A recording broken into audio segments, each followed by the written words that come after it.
अगर पाप प्रॉब्लम नहीं है तो ये वचन गलत है फिर, क्योंकि उसने वचन में क्या लिखा? उसने मुझे मेरी हाथों की शुद्धता के अनुसार क्या दिया? बदला दिया। अपने पड़ोसी को बोलो, तेरे हाथों की शुद्धता के अनुसार वो तुझे बदला देगा। 20 आयत को फिर से मैं पढ़ूंगा। यहोवा ने मुझसे मेरे धर्म के अनुसार व्यवहार किया। क्या दाऊद कह रहे हैं? और कह रहे हैं मेरे हाथों की शुद्धता के अनुसार उसने मुझे बदला दिया, क्योंकि मैं यहोवा के मार्गों पर चलता रहा और दुष्टता के कारण अपने परमेश्वर से दूर ना हुआ। कितने मेरी बात को समझ रहे हैं?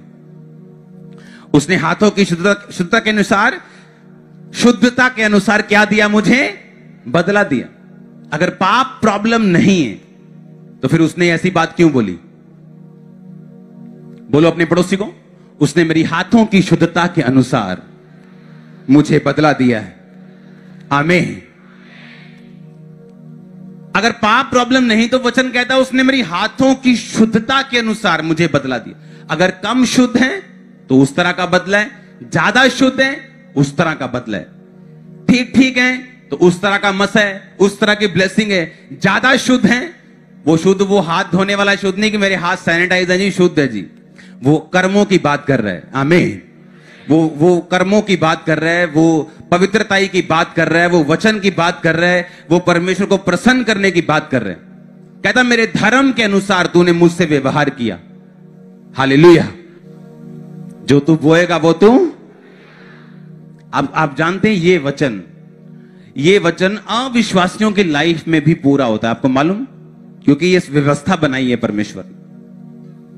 आप देख लो, जितने लोग चाहे वो अन्य जाति हों, जो अपने बाप से, फिजिकल बाप से, जो अपने शारीरिक जो पिता है उनका, अगर वो उनसे प्यार करते हैं, दूसरे लोगों से कम संघर्ष करते हैं जो लोग अपने बाप और मां से प्यार नहीं करते।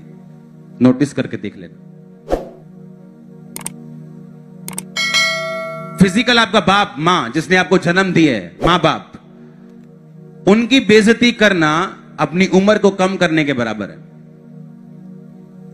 आप अन्य जातियां देख लो, ऐसे कुछ लोग हैं जिनको मैं जानता हूं, उनकी लाइफ में सब कुछ सही है, टैलेंटेड है, लेकिन कभी कामयाब नहीं हुए क्योंकि अपने बाप से वो प्यार नहीं करते। और मैं ऐसे लोगों को जानता हूं जो कम टैलेंटेड है लेकिन हर टाइम अपने बाप का नाम लेंगे। ओ मेरे पिता की वजह से, मेरे पिता की वजह से, पिता उसके पिता को मिल लो, वो अपने पिता की गंगी गा रहा होगा, मेरे पिता की वजह से, मेरे पिता की वजह से, मेरे पिता की। समझ रहे हैं आप?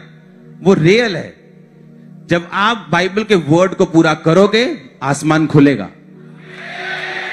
और सेम रूल स्पिरिचुअल में, अगर आप अपने अगुए से प्यार करते हो, खुदावंद आपसे प्यार करता ज्यादा। और वो लोग जो एक अधीनगी में जीते हैं वो ज्यादा सक्सेसफुल और ज्यादा मार सकते हैं शैतान को, वो लोग जो अकेले घूमते फिरते हैं उनसे। आप नोट करके देख लो। हालेलुया। उनको हर चीज के लिए प्रार्थना करनी पड़ती, प्रेयर, हर चीज के लिए पूछना पड़ता है। और अगुए से आप बात करते हैं, परमेश्वर उसके जरिए 2 मिनट में आपको सिखाते हैं जो आप 10 साल में प्रार्थना करके सीखते हैं। हालेलुया। आपको यह बात समझनी है, यहोवा की व्यवस्था क्या है? खरी है। प्राणों को, यहोवा की व्यवस्था प्राणों को क्या करती? बहाल करती। उसने कहा वो प्राणों को बहाल करती। अगर आप उसकी व्यवस्था, उसके वचन पे चलेंगे, कोई प्रॉब्लम आए या कोई विरोध हो या कोई दिक्कत हो, आप नहीं हटेंगे तो वो बहाल करेगी आपके प्राणों को। और जब परमेश्वर बहाल करेगा, वो फिर अजीब बहाल करेगा, मजेदार बहाल करेगा। वो टेम्परेरी बहाल नहीं करेगा, वो परमानेंट बहाल करेगा आप। हालेलुया।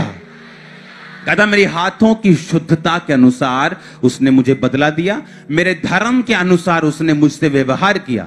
दाऊद इस बात को जानता था, मैं जो बोऊंगा वो काटूंगा, जैसी शुद्धता रखूंगा वैसा व्यवहार, वैसा बदला परमेश्वर मुझे देंगे। उसे ये बात मालूम थी। Hallelujah, hallelujah. आज हम माफ नहीं कर पाते अपने लोगों को, रिश्तेदारों को, जेठानी को, दरानी को, हां, भाई को, और यही चीज हमारे लिए रुकावट बन जाती है। वाइफ को, हस्बैंड को, यही चीज हमारे लिए एक रुकावट बन जाती है। आमीन। और जब हम माफ कर देते हैं हमारा प्राण बहाल होता है। वो सही हो या गलत हो, वो गलत हो या सही हो, ये बाद की बात है। शाऊल गलत था, पर दाऊद ने उसके साथ दुश्मनी नहीं की। बहाल कौन हुआ? दाऊद।